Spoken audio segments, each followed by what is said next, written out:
제가 발표할 내용의 제목은 곰에게 쫓기며 수학 문제 풀기입니다. 대한민국은 불과 3, 40년 만에 농업 중심에서 첨단 기술 산업 중심 사회로 변모했습니다. 그 결과 여러 분야에서 세계적으로 뛰어난 위치에 있는데요. 우리나라의 스마트폰 보급률은 거의 100%에 가깝고 인터넷 속도도 세계 10위에 해당합니다. 또 국제 학업 성취 평가에서 우리나라 학생들은 수학, 과학, 독해 등에서 상위권에 위치해 있습니다. 저는 대한민국의 국민으로서 이러한 성취를 어느 정도 자랑스럽게 여깁니다. 하지만 교육 체계는 고속 성장을 따라가지 못한 듯합니다. 부작용이 여럿 보입니다. 대한민국 청소년 자살률은 OECD 국가 중 가장 높은 편입니다. 2023년 기준 청소년 자살률은 인구 10만 명당 25.2명으로 OECD 평균의 2배 이상입니다.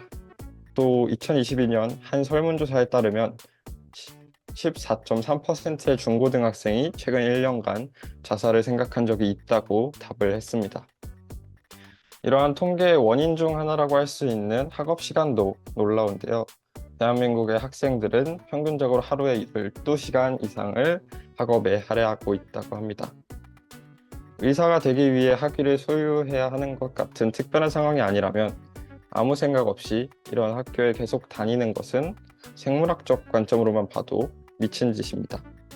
조금 과장을 더해 말하면 학교에 다니며 공부하는 것은 곰에게 쫓기며 수학 문제를 푸는 거나 마찬가지입니다.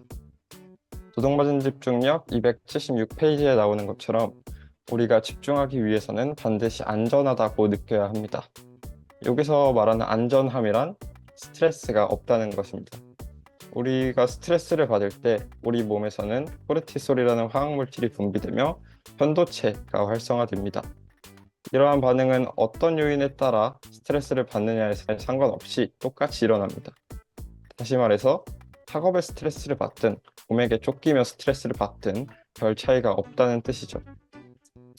여러분이 곰이나 사자에게 쫓기고 있다고 한번 상상을 해보시면 좋겠습니다. 그렇다면 위적분 문제 같은 어려운 문제는커녕 간단한 산수 문제조차 풀지 못할 것입니다. 물론 스트레스 정도의 차이가 있기 때문에 앞서 언급했듯 곰에게 쫓긴다는 것은 비유 정도로 받아들이는 게 맞습니다. 하지만 더 큰 문제가 있는데요. 그것은 바로 스트레스 자체가 아닌 장기화된 스트레스입니다. 사실 인스타브레인에서 살펴봤듯 스트레스 그 자체는 우리에게 해를 끼치지 않습니다. 왜냐하면 스트레스의 존재 이유가 외부의 위협으로부터 우리를 보호해주는 것이니까 말이죠. 문제는 그 스트레스에 장기적으로 노출될 때 생깁니다. 스트레스가 장기화된다면 문제가 심각해집니다. 한 과학연구팀 연구에 의하면 장기적으로 스트레스에 노출되는 환경에서는 가벼운 스트레스조차 집중 과정을 크게 바꿔놓을 수 있다고 합니다. 이 연구의 한 개요는 이렇게 설명합니다. 스트레스가 장기적 영향을 미치며 두뇌에 구조적 변화를 일으킨다는 사실은 이제 명백하다. 비유하자면 곰에게 쫓기며 시험을 쳐서 성적이 잠깐 하락하는 것은 괜찮습니다. 하지만 무려 12년 동안 곰에게 쫓기게 되면 두뇌에는 구조적인 변화가 일어나게 됩니다. 사실 곰에게 12년 동안 쫓기면 두뇌 구조가 변하기 전에 죽을 것입니다. 곰에게 꼭 잡히지 않더라도 스트레스 때문에 보이는 낭떠러지 몸을 내던질 게 뻔하기 때문이죠. 이렇게 보니 대한민국 청소년 자살에 대한 통계가 어느 정도 이해가 되긴 합니다. 곰에게 쫓기는 것보다 스트레스가 덜하고 하루 종일이 아닌 12시간이어도 10명 중 1명 이상이 낭떠러지에 몸을 내던지고 싶다는 생각을 하는 것입니다. 나쁜 소식이 있다면 그건 학교가 변할 생각이 없다는 것입니다. 도둑맞은 집중력에서도 지속적으로 언급했듯 사회구조적 문제는 개인이 해결하기가 어렵습니다.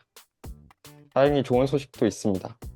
우리가 사회 전체를 변화시킬 수는 없지만 문제를 인식한 우리를 변화시킬 수는 있다는 것이죠. 그렇다면 무엇을 해야 할까요?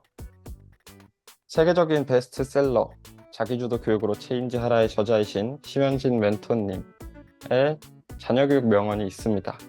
그것은 그냥 놀리세요 입니다. 자녀교육 전문가치고 너무 성의 없는 답변으로 느껴질 수도 있는데요.